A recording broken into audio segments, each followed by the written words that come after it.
So this is Kyler Cook, and he was a very nice guy, very gracious fellow, very insightful and encouraging. It's a little weird because there's a lot of people in the background. Just try to ignore them, but it can be a little distracting. So just listen to what he has to say. I think it's very helpful, and I like to come back to it every once in a while. So here's Kyler Cook.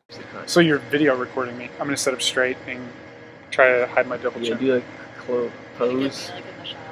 No, you're good. I think you can be in the background. It's a good background look. This is called a double interview. That's fine. It's like a selfie interview if I do like Take this. me out of it. So, Yeah. This is what's been Yeah. So, what made you want to get into comedy? comedy. Let's see.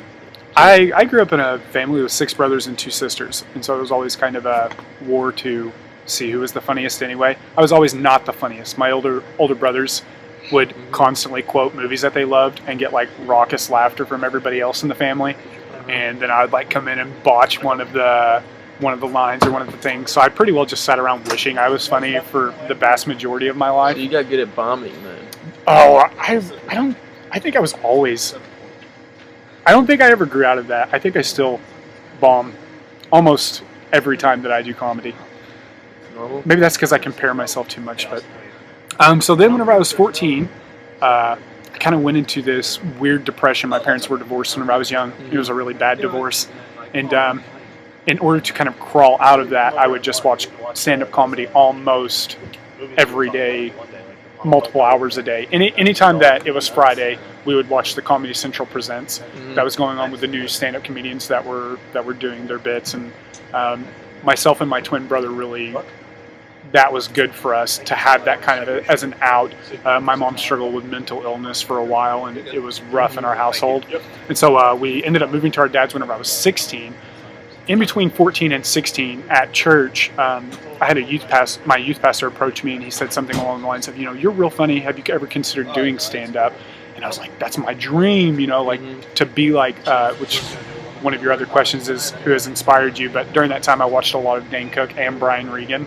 I watched their specials over and over and over. And this is also at the same time that YouTube is kind of catching on and becoming big. And I found out, you can get online. There was originally it was like eBombs World and those kind of websites that had those kinds of things. But then YouTube kind of started picking up, and you could go and search out your favorite comedians and see what they'd put up or what other people had put up from them.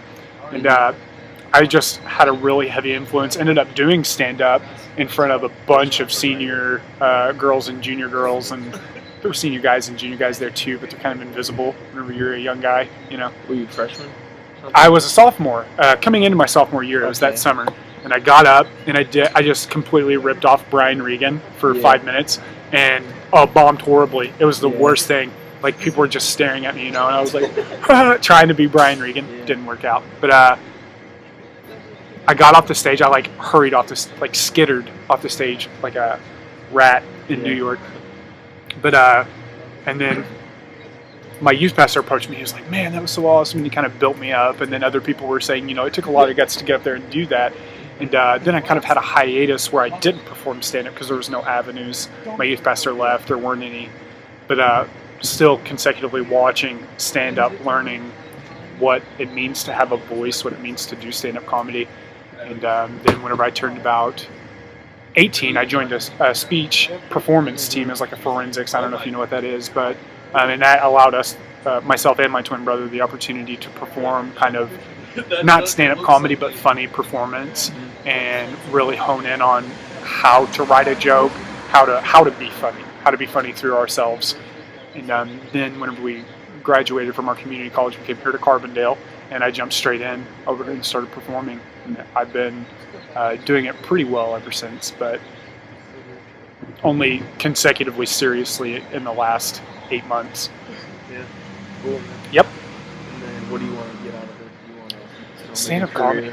I kind of have this thing where, because it helped me so much get through my depression, stand-up comedy, I would love to give back and help other, specifically like young guys and young girls get through kind of rough home situations. I try to keep my comedy relatively clean because I feel like for the most part people are dealing with terrible trash stuff. That's life every day. And so if I can write positive, clean jokes as best as possible that I can do, that can be hilariously funny, and then also kind of bridge the gap of, old man to young girl. If I can do funny, clean comedy, that's kind of my aim. Let's see what I'd like to get out for myself. Maybe just figure out how good I can get. Figure out what my specific, because even though I've been doing it for 8 months, I haven't even really begun to grasp who I am in comedy. So maybe Style. once I figure that out, yeah, I think I'm starting to figure out kind of a style, but a voice is a completely separate thing. Like how I'm funny in my own body and how I'm funny in my own voice, and those kinds of things will change as I get more life experience and stuff. And I'm kind of weird because I'm extremely young and married, and so those are some weird things that kind of add to my comedy, because I can talk about situations that I had with my wife and just with early marriage, because it's silly. Early marriage is silly, especially for young people.